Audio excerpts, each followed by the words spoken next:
Good evening, I'm Katerina Georgieva. Welcome to CBC Windsor. We begin with a visit from the Premier in our city, making big commitments to address some major local issues. CBC's Chris Ensing has our top story.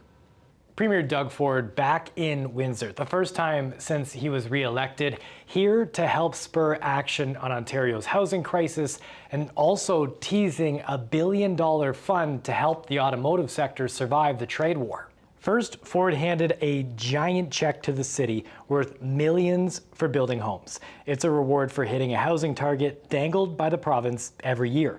This is the city's first time hitting the Building Faster Fund target. It's my pleasure to announce the city will receive the $5.2 million check there through the BFF. It's not a surprise for me today that we're here to announce this. I know the first year you didn't get it, and what did you say earlier? It's like your father used to say, the Premier said, why didn't you do better? Well, 2 years in a row, you've done really, really well. City staff say Windsor missed the target in 2023 because of an accounting error. After recalculating the stats, they added housing starts missed in 2023 to the 2024 total. That's how the city blew the target out of the water, bringing in millions in bonus money.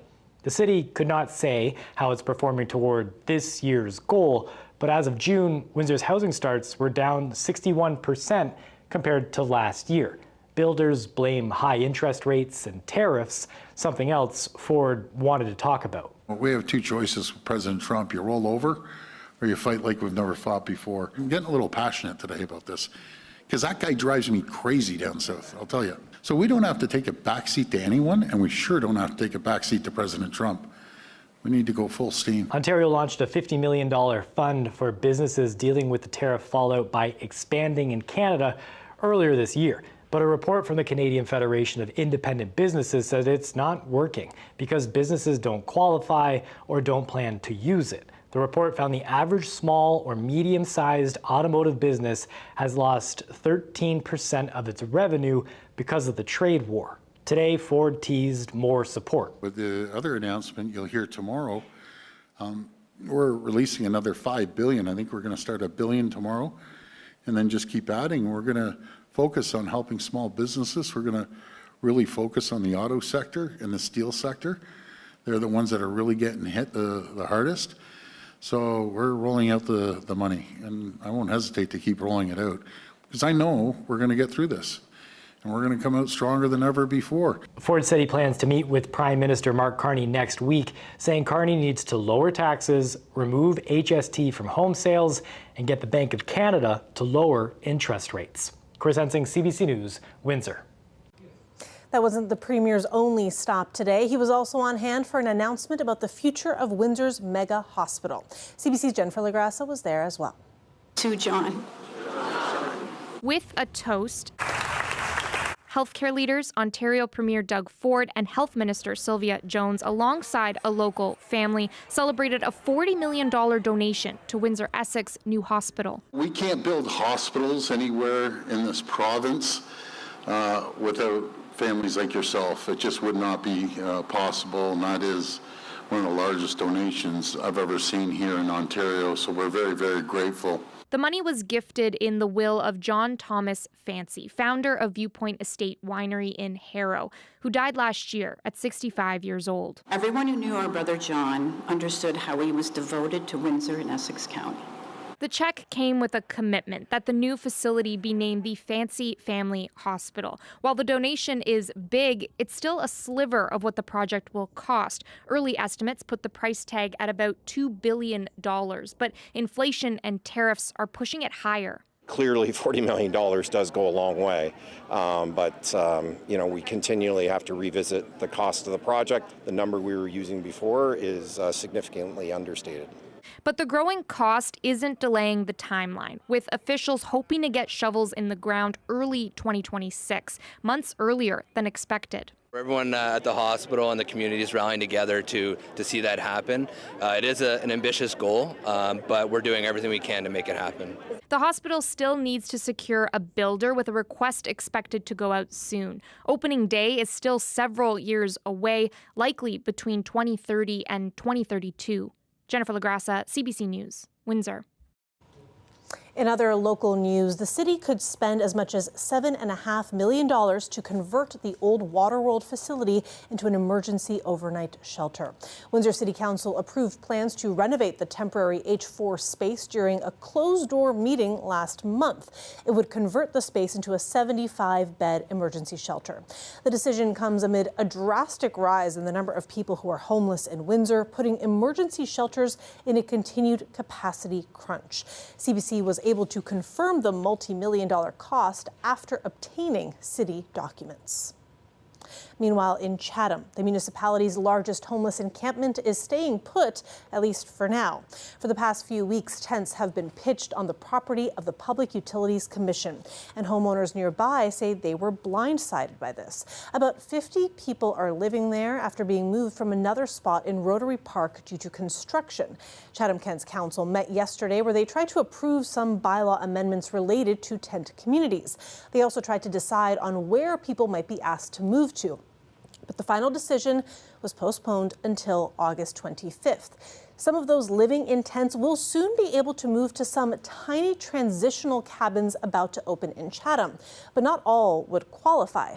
Another option would be to move to the Thames Grove Conservation Area, not far from where the current encampment is located. And if you're serving in the Canadian military and studying at the local university, you now have new supports available to you. Dawson Chen explains. University of Windsor students who are currently serving in the Canadian Armed Forces should find their academic lives less complicated from now on. The university has formally joined the Canadian Military Veteran and Family Connected Campus Consortium. It's a program that commits post-secondary institutions to greater flexibility and mentorship with students in the military. Postgraduate accounting student Michaela Talbot is glad for the help. It means everything. The ease of scheduling and military service whenever we need to go. It's going to be more flexible. It's going to be more accommodating, working together with the University of Windsor faculty and administration to get whatever we need done. Talbot joined the Canadian Armed Forces as a high school student 6 years ago. She now holds the rank of Sailor First Class with the Naval Reserve. She's one of 30 University of Windsor students who are currently serving at HMCS Hunter in the city's West End. Bill Van Heist, the university's Dean of Engineering, was part of the initiative to have the university join the partnership. He says one of the ways the program helps students in the military is with course scheduling around their deployments. They will often then be offered priority registration in courses. So sometimes courses get filled up really fast. So these serving scholars would have the opportunity to actually have first dibs at the courses so that they can match it to their schedule better. As part of their recruitment efforts, the Canadian Armed Forces have been advertising that their members can benefit from paid education programs. Dawson Chen, CBC News, Windsor.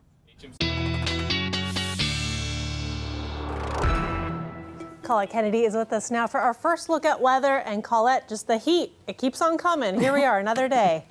Yeah, and you know, it's such an interesting thing because there have been some showers and thunderstorms in the province, Katarina, and where those rolled through, it's taken temperatures down in some cases as much as about 10 degrees. However, many areas aren't getting any rain whatsoever, and we're back into a dry slot here in southwestern Ontario, but there's more activity to come. This is going to wind down what's to the west of us, but still, through the overnight, there'll be some remnant showers and thunderstorms. Still left with the heat warning for now, but tomorrow is one of those days where things will kind of change as the day wears on. It will become more comfortable, but until we get there, 30 feeling like 38. It's not going to rain all day, but some scattered showers and thunderstorms. Okay, thank you so much, Colette. Up next, interested in a job at the Next Star battery plant? Well, Invest Windsor Essex is recruiting to fill 400 entry-level positions, which are production technician roles. It's helping the plant out with a program called Battery Boost. Job seekers need to check 3 boxes. For the Battery Boost program, to qualify for it, you need to have 3 years working experience and be a resident of Canada and have computer literacy. Computer skills are particularly important as the off-site training is completely virtual, with trainees using VR headsets. McCarthy says applicants can have any type of job experience. It doesn't need to be in the auto sector, and that the program is for all ages. In fact, 40% of the participants have been over 50 years old. So far, the program has filled 180 of the 400 Next Star jobs. Invest Windsor Essex expects to fill the remaining positions over the next couple of months. The starting wage for the production tech jobs is around $27 an hour. And Invest Windsor Essex is holding a recruitment event tonight from 6:30 to 9:30 at the Windsor Aquatic Centre. Anyone who can't make it can register for upcoming sessions at webatteryboost.com.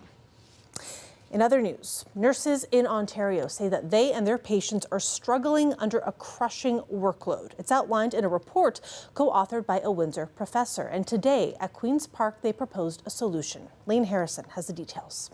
Don't have proper ratios. We can't take care of these people. So we end up going home so burnt out and so emotionally drained.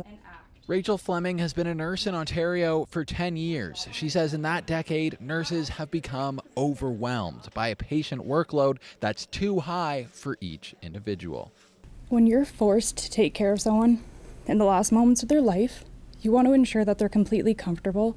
You want to ensure that they and their family are getting the support and the comfort that they need specifically from the nurse.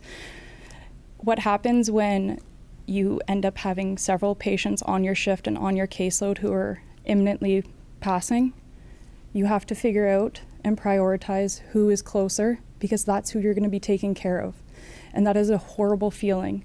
Fleming and the Ontario Council of Hospital Unions say mandated nurse-to-patient ratios with a baseline of 1 nurse for every 4 patients could make a world of difference, something they've explored in a new report. This is a win-win-win for everyone. It improves patient outcomes.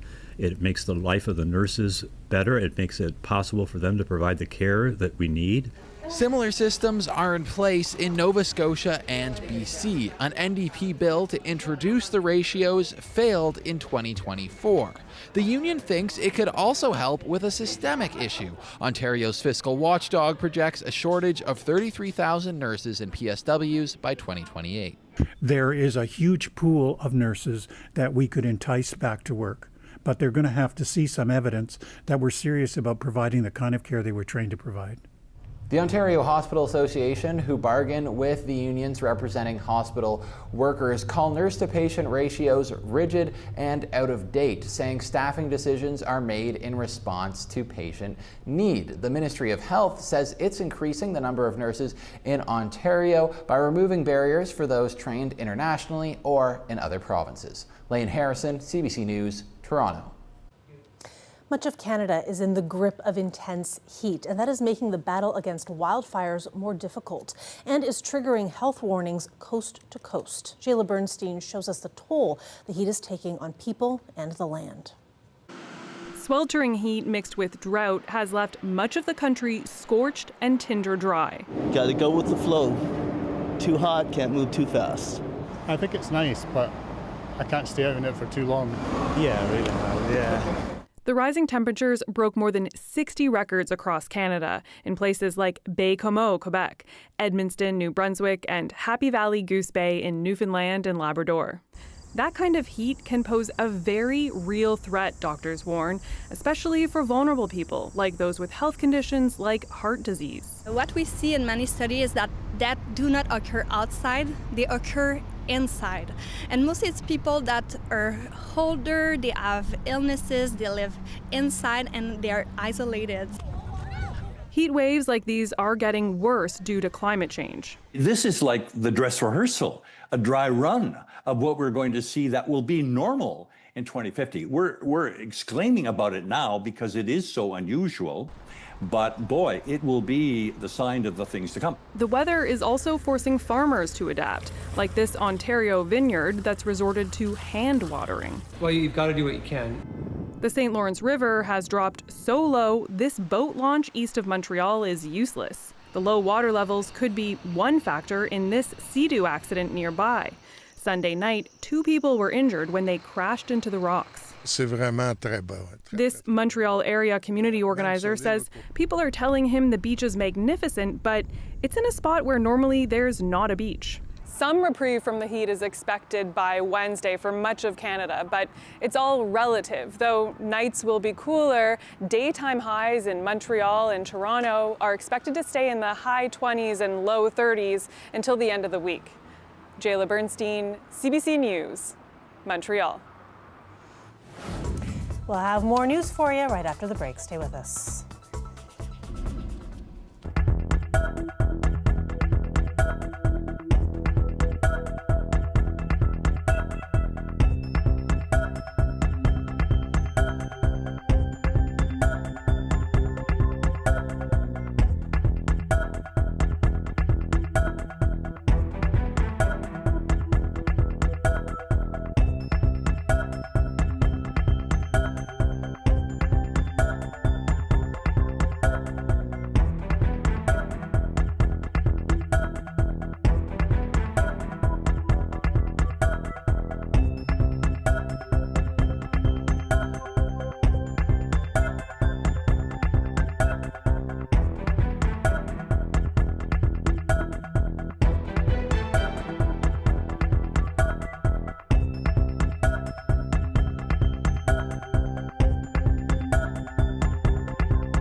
Welcome back. Since Canada legalized recreational cannabis in 2018, much has been said about its effect on people's health. Some health professionals say using the drug at a high potency increases the risk of psychosis, and their concern has grown as cannabis has become more potent. Alison Northcott reports. After 2 years of frequent cannabis use in her early 20s, Bailey Peterson started experiencing troubling symptoms. A couple days of no sleep, sort of manic associated symptoms, and things that were coming to me were like various beliefs and like delusions. It was very scary for my family to witness. In an article in the Canadian Medical Association Journal, the authors point out cannabis in Canada has become 5 times more potent in the last 2 decades, with higher concentrations of the psychoactive component THC. With that jump, and when we know that the associations with THC concentration and onset of psychosis or even schizophrenia is higher, it's pretty alarming. Cannabis-induced psychosis can lead to hallucinations, paranoia, and delusions. If you are getting exposure to your brain essentially being bathed in these high levels of THC, that's going to act on those receptors in the brain, those cannabinoid receptors that then cause the effect of cannabis. Many patients recover within 24 hours, but not always. The authors highlight a recent Ontario study that found those who ended up in the ER from cannabis use faced an increased risk of developing schizophrenia. Young men and people with a history of mental disorders such as bipolar disorder, depression, or anxiety are most affected. But that doesn't This psychiatrist sees it often in the psychiatric emergency room. People are not really aware of the risks. They do not really understand that the potency of THC has increased over the years. The authors of the CMAJ article say those who experience symptoms should stop using the drug. Peterson was hospitalized for her symptoms and later quit. I realized that abstinence from cannabis would be the only way. Experts say Canadians need to know that cannabis has changed and its potency can vary so they can make informed decisions around using it. Alison Northcott, CBC News, Montreal. The UFC has sold its broadcast rights to a streaming service. Paramount Plus will now offer content in a way that could be better for fans, but as Ali Chiasson reports, there is a catch for Canadians. Wow. Streaming services have been fighting for months to win the broadcast rights to this UFC action. Time's up for ESPN's old contract. Oh, he's got the joke! And for cable's iron grip on sportscasting. Paramount was rumored and reportedly interested. I don't think anyone necessarily thought they were going to be the ones to land the rights.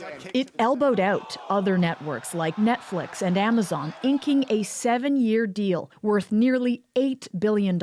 Every single event will be free of charge if you're a Paramount Plus subscriber, with select events being simulcast on CBS. Why would Paramount put up that kind of purse? UFC's loyal and growing audience. Sports is a top of the funnel subscription driver for a lot of these streaming platforms. Across the 40-something fight nights and marquee events throughout the year, UFC says it reaches about 100 million fans in the US and nearly 950 million worldwide. For Canadian fans, though, the pay-per-view model still stands, for now. The people training at this mixed martial arts gym in Toronto would like Canadian fans to get the same deal. A lot of family, the kids, they see the UFC there, they like to bring the kids to do the MMA. More interest might mean more students signing up for mixed martial arts classes. Finally, like basketball, soccer, now this MMA. That will start to battle the stigma. Stigma that MMA is a boys' club blood sport. How did you get into it? I had a friend that started it, and I was going through a rough time, and so they decided to take me and fell in love with it, and then I've been doing it ever since. The streaming model could come to Canada as international streaming rights are negotiated, and if that happens, it will be one more blow to pay-per-view. Oh, and he's out! Ali Chiasson, CBC News, Toronto. Paula Kennedy will join us once more right after the break to tell us more about the easing up of that heat. Stay with us.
Colette Kennedy joins us now once again for more on weather. And Colette, I'm going to take a moment right now and I'm going to out myself as expecting another baby and acknowledge that I'm thrilled that the temperatures are going to be easing up because it is hard to be pregnant in the heat. I can't even imagine the challenges for you. And may I say congratulations again, but also on behalf of our viewers who may just be now getting in on the secret here. I appreciate it. We're Thank you looking very forward much. to it. And for you and many others, looking forward to the temperatures coming down as well. Absolutely. And, yeah, speaking of that, can I just point out, we looked at this map yesterday, but today, sorry Bathurst, but I pulled Bathurst off so I could fit Miramichi in because it's 36 now. It was over 38 degrees there today. And then, of course, we have the heat that's back here into southwestern Ontario, but you can see the coloration here, the contours of some cooler air that's going to be moving in. And sure enough, you get a look at that as we dive a little further west. The temperatures will be coming down. Now, I say that, but for us, it's more that they'll be down a few degrees and the humidity coming down a little bit as well. We're not exactly going to be cool. It's still going to be warm. So the heat warning carries on. That may linger into tomorrow because tomorrow's kind of the transition day where conditions will change a little later in the day. We're holding at 32 right now. It feels like 41. Of course, there's been quite a bit of activity in the province. There's more back to the west, and those will weaken somewhat, but that's still coming in this evening and overnight tonight. So still a few areas will get a chance to pick up some more rainfall. Rain, so important right now. I'm taking you over towards Kawartha Lakes. You know, we have the wildfires burning in this region. Nice to see that they are getting some rainfall there. Not nice to see, of course, that it's a severe thunderstorm warning, so there are lightning strikes in there, but also some winds that can spread the wildfires further. So hoping the rain kind of counterbalances that. Looking at our models and the projections, so we get a little bit more coming through tomorrow morning, some isolated showers possible, but it's more so towards noon and then into the afternoon. Not much to this, but where we could try and wring out of this last of this moisture a little bit more rainfall. But then after that, we get into sunshine and some really nice conditions. So as we move forward, what's to come? Maybe 5 to 15 millimeters, 15. We'd be really lucky. The low tonight, 21. Tomorrow still headed to 30 and feeling like 38. But check out the overnight low. The conditions will be changing through the day, and we do get into a few days where it's going to feel a little bit better, including for you, Mama. Happy to see it. Thank you so much, Colette. Thanks, everybody, for watching. We'll see you back here tomorrow. Good night.